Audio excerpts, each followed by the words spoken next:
Anyway, so Tamara has just come back from Cancun. I'm looking for that tan. I don't see a tan there, Tamara. Oh, So, I got a pretty good tan. oh, did you? Okay, good. Yeah, I did. Yeah, that Michigan skin sure did get pink. Oh, I do. Yes. So I'm the founder of the Michigan CyberPatriot program, right? So Okay. and we are a center of excellence with the National CyberPatriot program. Cyber Patriot's a competition for middle school and high school kids. They go from October until March of each year, competing against each other. It's a virtual competition. It's very low barrier to entry, and so I'm very excited about working with it. I've been doing it for about 8 years now. Yep. Okay. So the Okay. other thing, go ahead, Matt. Why don't you ask her about the book here? Well, yeah. Well, I just first thing I wanted to know though was that we're coming down to the home stretch here of the Cyber Patriot season, right? So I wanted to ask you how this year's Cyber Patriot program season's going. So we finished up this semifinals in January 21st. Actually, the last time I talked to you guys just about that day. And we are into the finals. So finals starts March 17th through the 21st, and that's when they go head to head. That's the only time that they actually compete in the same room. Normally it's done online across the country. They will be going head to head. They'll have challenges from IBM and AT&T and all kinds of folks that'll throw in real life challenges as they're going through the competition. Then this finals is a little bit different too. Instead of just having an iteration of Microsoft and an iteration of Linux that they have to protect, they actually have to protect an entire company. So it's like a small company that they've got to protect. So they've got to protect their network. They've got to protect, the VPNs. They've got all kinds of things that are happening to them live. And of course, all of those folks that come to the competition are scouting these kids like crazy, right? Because there's only 28 teams that play head to head, and all of the divisions play against each other in their own division. And it's quite exciting. I did go, since I've been selling this for the last 8 years across the state of Michigan to grow the program. I did go a couple of years ago to actually go to the big show, and it was amazing. To see these kids in action, you just can't believe how good they are at what they're doing. Sure. That's kind of amazing. I suppose I shouldn't be amazed. For instance, I have a 4-year-old grandson, and I bought him a Kindle about a year ago for Christmas. And that kid's a whiz with it. 4 years old. I mean, I know a lot of senior citizens that can't even start a computer, but so it's interesting to see how well, they're growing up with it, right? So that's the thing, that they're in it, right? But they don't always make the connection between using it as a thing, a utility, right? It's like, for them, it's like a microwave or something, right? It's just something that they just always have had, always will have, and they just use it. They don't necessarily realize that there's a career path involved.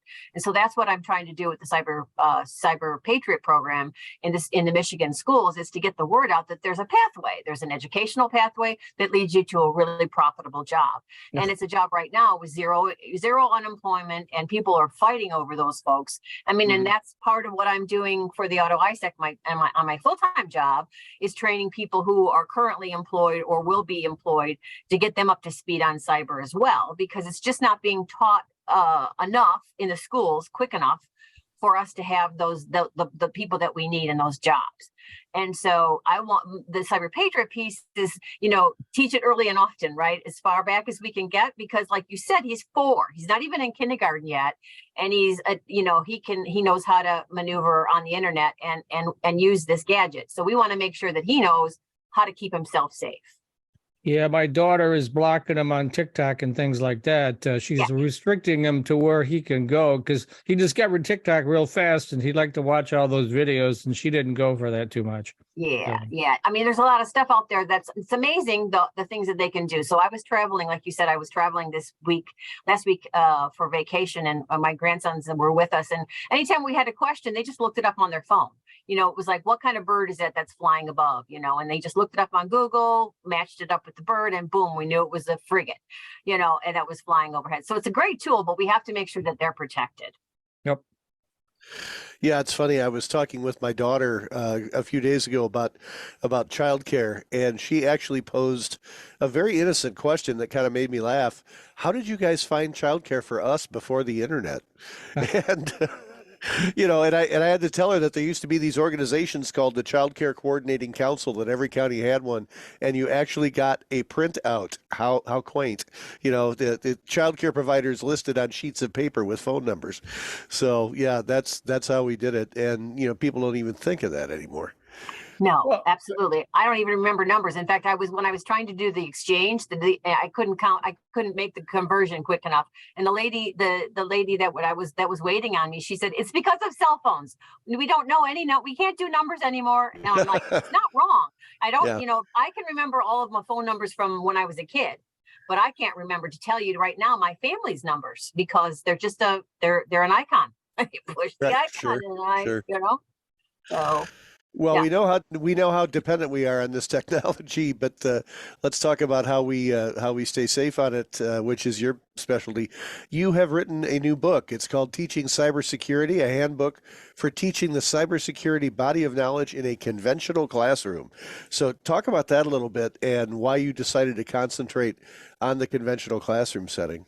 Well, as you guys know, I've been working for the last 8 years across the entire state of Michigan and actually down in the region, talking about CyberPatriot to teachers, right? And trying to get them hooked on this great after school game that can get kids excited about it. And then they can start to chart their path even while they're in high school, take the courses that they'll need when they need to go into college and beyond. But what I found is the teachers they just don't have the resources and they're not up to speed and they're misinformed as to what cybersecurity really is and that it's scary to them. Many of them have been put in a position of being the IT teacher because they had a tiny bit more knowledge than the other folks and not really, their specialty. And if you tell them cybersecurity on top of the IT stuff that they're already doing, they just freaked out.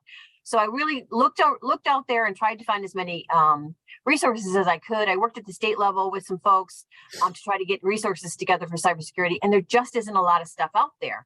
And so I convinced hubby, who writes college level, master's level books about cyber, if he would please, let's break it down so that middle school and high school teachers could teach this stuff and make it easy for them.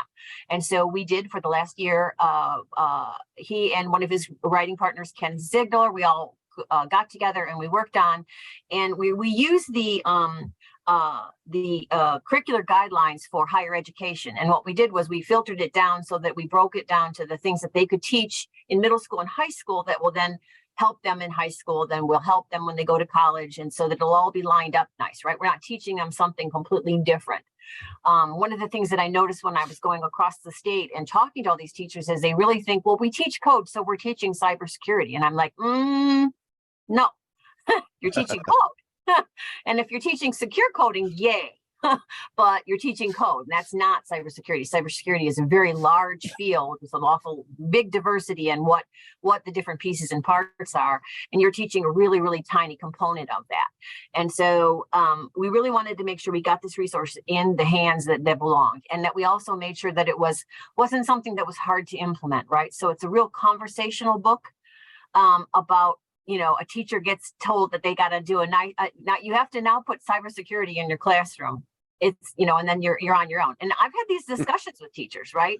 They have to do STEM education and they have to do it every other week. And I asked them, well, how do you do that? And they said, well, we do an internet search. We find the cheapest STEM experiment that we can find because we've got to buy our own supplies. And we run that and then we check it off the list. And I didn't want that to be the only thing that they were going to be able to do for cybersecurity. I wanted them to have a resource in their hand that could get them there. And so that's what we did. And then we had a high school boy do the illustrations, and you can see the illustration behind my head of what it looks like, what the internet, who are you talking to when you're on the internet? And so you've got this monster on one end and the kid behind the desk on the internet. For that example. And that ended up being the artwork. And so we're pretty excited. It came out on February 15th. And I don't even have a copy of it yet. They're supposedly sending me my author's copy, but I don't know what happened. And how is said book selling? Well, on the day that it was released, and the couple of days after, it was the number one release in cybersecurity education. So we were pretty excited about that on Amazon, and we've been kind of watching it. And I don't completely understand all these numbers, but my husband tells me this is really great. We're in the top 800,000 which to me sounds like that's not great. But he said, well, honey, the Bible and the dictionary and all those other books are all in that mix. And so that's a really good number. In fact, that was the lowest that he's ever been in any of his other 14 books. So that was good for me, maybe not so good for him. We are 18th in home computing networks. We're 72nd in library management, and 82 in how-to cybersecurity. So I think we're doing pretty darn good. I know that the the editors are all excited. They've been sending me all kinds of flyers and things for me to put out there, they said, because they're getting a ton of action on the book. And so they're pretty excited about it. So also I want to mention that CyberPatriot also helps old people like Matt and I. Yes, they do. So that they don't do stupid things on the internet too, right? Matt and I have been immersed in this. I mean, I remember Mark Andreessen coming out with the browser in '94. So I mean, I'm kind of familiar with the internet, but a lot of my people that are my age are like, I have a buddy that refuses even to get a computer because he knows there's bad people waiting for him out there. So I mean, what can you do for? That's true. Yes, not wrong. I mean, that's why I got involved with CyberPatriot. It's lower entry to low entry, no barrier to entry, and it has so many other things. So it has a free stuff for K through 5. So people can just go online and download these games for their kids. And those are nice because they're little interactive games that teach them awareness. And then they have the senior citizen program. And the senior citizen program can be done a couple of different ways. My students take it. They even give them a little certification of completion. If they come in and they become an instructor and they learn how to become an instructor, and then they go to senior citizen homes and different places and they start talking about how to protect themselves. And they break it down nice and simple for them so that they understand, and they walk them through it. Or you can just go online as a senior citizen and take the free course as well. And then you'll know how to protect yourself and keep yourself safe online. Okay, we're coming down to the end. Where can folks find your new book? On Amazon. So if you can actually put my name, Tamara Shoemaker, and cybersecurity, and it comes right up. But the long title is Teaching Cybersecurity, a Handbook for Teaching the Cybersecurity Body of Knowledge in Conventional Classroom. That's the title, right? there. Boy, I'll tell you. Now you know that I'm married to an academic, right? Yeah. We want to make sure we've got it everything explained in the title.